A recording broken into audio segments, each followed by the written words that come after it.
السلام عليكم ورحمة الله وبركاته، حياكم الله يا حبايبنا الغاليين، وكل من يشاهد الفيديو ده ربنا يبلغنا وإياك الشهر الكريم أجره وفضله وصالح أعماله يا رب العالمين. ومن لم يعد عليه الشهر ربنا يتغمده ويتولاه بواسع رحمته يا الله.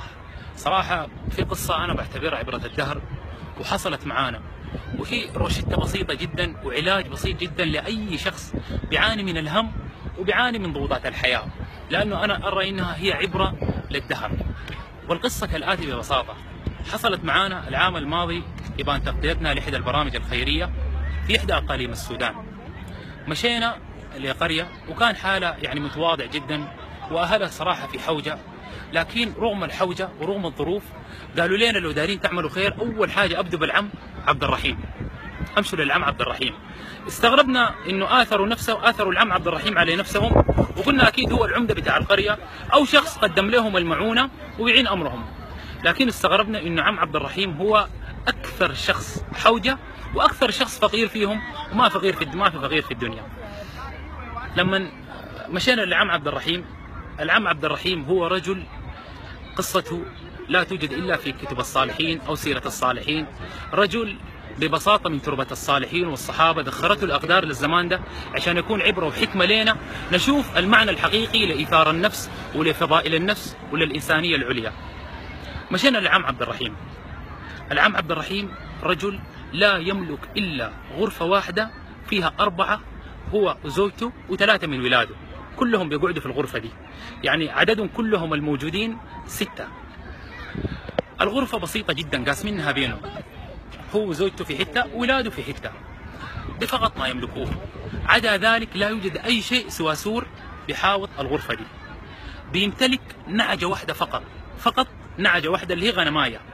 يوميا بيحلب الغنماية دي الصباح، بيدي اللبن لولاده ويسقي ولاده هو وزوجته، وفي بعض الأيام لا يجد أي شيء سوى إنه يعمل لولاده مسابقة منه يشرب موية أكثر، مسابقة في شرب الماء، من يشرب مويه اكثر عشان يملى بطون ولاده. وان ربنا اكرمه في بعض الاحيان لقى له خبز، لقى له رغيف مع حاجه ثانيه، ده بيعتبر كرم كبير جدا من ربنا. عم عبد الرحيم بيطلع الصباح ما عنده وظيفه ثابته، يوم بيشتغل على كارو يوزع المويه، يوم بيغسل العربات، يعني على باب الله الحاجه اللي بيلقاها بيشتغلها، ما عنده اي مشاكل. رجل في الحوجه دي لما مشينا له قلنا حيتهلل وجهه وحيفرح جدا بانه جيناه. لما مشينا له وعرفناه بنفسنا قلت له انا ابنك سؤال الذهب، واحنا مجموعه جايين يعني ما عندنا فضل على احد، مجرد دارين نقدم خدمه من خلال جمعيه وبرنامج. قام العم عبد الرحيم قال لي لو بدك تعمل خير يا ولدي تعال انا بوريك مكان الخير وموطن الخير. انا ربنا الحمد لله ساتره معاي، وربنا يعني ما قادر اشكره من كثر نعمته، من كثرة نعمه وكرمه ما قادر أشكره. فقال لي تعال عندي جاري يا أخي محتاج وفي أشد الحوجة، والله أعمل فيه خير ما لاقين نعالجه ولا لاقين يعني طريقة نعالجه بها، ومألمنا جدا. لما مشينا فعلا لقينا جاره الله يواليه بالصحة والعافية والحمد لله بصحه الآن، عنده مبادئ بتاع فشل كلوي. فالعم عبد الرحيم لما خلاص قلنا خلاص حنعينه وغيره، والله يتهلل وشه وبكى من الفرحة، بكى من الفرحة لأنه دي الإنسانية العليا الموجودة في داخله. القصة تبدأ من هنا. لما مشينا واحنا طالعين قال لي يا ولدي السوار الذهب ماشي وين؟ قلت له والله ماشيين يا عم عبد الرحيم، لكن احنا لازم نقدم لك حاجة. قال والله ما بتمشوا، قال والله ما بتمشوا، احنا انتوا جيتوا وعملتوا عمل خير لازم نكرمكم. استغربنا وقلنا الراجل يعني ما عنده اي حاجه ويعني حيكرمنا بشنو؟ قلنا نخش.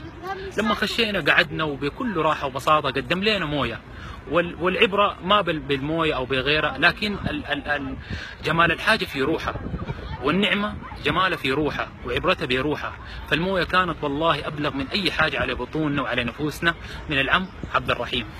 قلنا نتحرك ونمشي، قام العم عبد الرحيم حلف ورفض، قال والله تتغدوا. هنا كانت مفاجأة بالنسبة لنا واستغربنا، قال أيوة والله ما تتحركوا إلا لما تتغدوا. يعني هذا الرجل الموضوع أصبح أبعد من مجرد الكرم، وأبعد من مجرد عادة من الممكن الزول يقدمها في الحياة، أو فضيلة من الممكن الزول يقدمها في الحياة. مشينا للعم عبد الرحيم وقاعدين، قام العم عبد الرحيم عمل شنو؟ قام الغنماية الوحيدة اللي بيمتلكها ضبحها لنا. أي والله الغنماية الوحيدة اللي بيمتلكها ضبحها لنا العم عبد الرحيم. فاستغربنا، وللأمانة الكثير من الشباب يعني أدمعوا للموقف ده، قلنا له يا عم عبد الرحيم يا اخي انت في حوجه. قال منو قال لك؟ الشخص اللي قال له انت في حوجه قال لي انا ما محتاج، انت المحتاج. قال لي انت عمرك كم؟ سال المعاي قال له انا عمري 61. عم عبد الرحيم قال لي انا عمري 51 عمري 58. قام عم عبد الرحيم قال للمعاي انت عندك صحتك فيها شيء؟ قال لي انا عندي سكري. عم عبد الرحيم قال لي انا ما عندي سكري، انا اغنى منك ولا ما اغنى منك؟ لا عندي سكري لا عندي ضغط، انا في الصحه اغنى منك ولا ما اغنى منك؟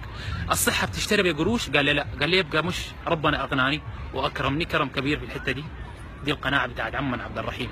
لما قلنا له يا عم عبد الرحيم يعني ده رزق ولادك والحاجه الوحيده تطبخها لنا اللي هي الغنمايه، قال لي يا ابني يا سوار الذهب انا ربنا خلال كم 50 سنه انا عايش يوميا بيكرمني ويوميا ساتره معاي، تفتكر انه بكره او بعده ربنا حيمنع رزقه عني؟ لا والله ما افتكر كده ابدا. ده كان رد العم عبد الرحيم.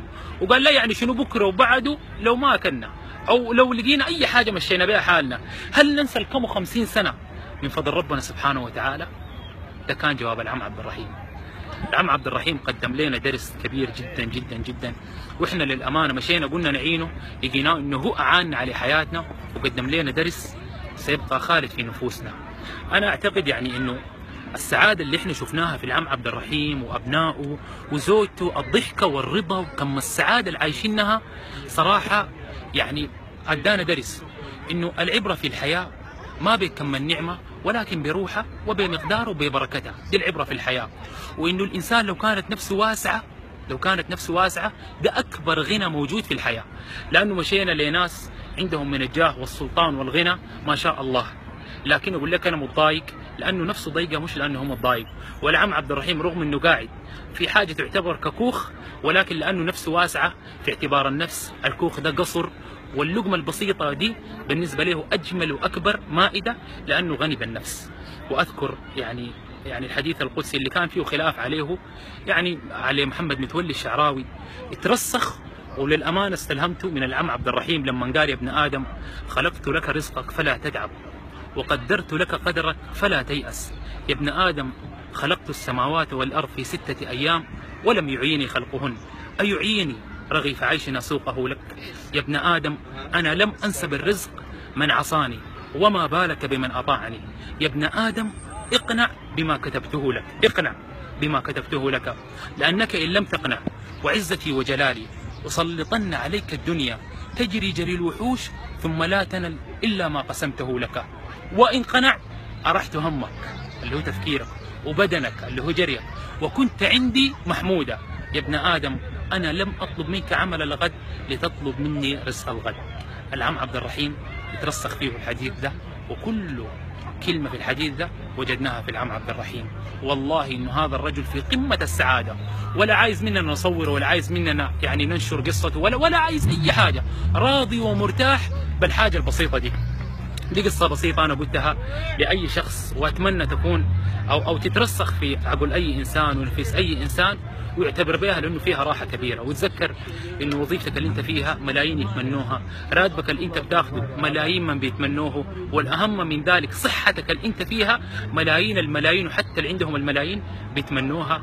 ربنا سبحانه وتعالى ما ظلم عباده، ولكن نتدبر في الحاجات الإيجابية اللي أدانا لها ربنا ونتفكر فيها، حنلقى خير كثير جدا جدا جدا. وهي دعوة دائما للتفاؤل والقناعة، وبإذن الله تعالى ربنا يرزقنا وإياكم قناعة وراحة وقيمة العم عبد الرحيم وغنى العم عبد الرحيم. قول آمين. ربنا يتقبل منكم صيامه وطاعته، وما تنسونا من دعواتكم. السلام عليكم ورحمة الله وبركاته.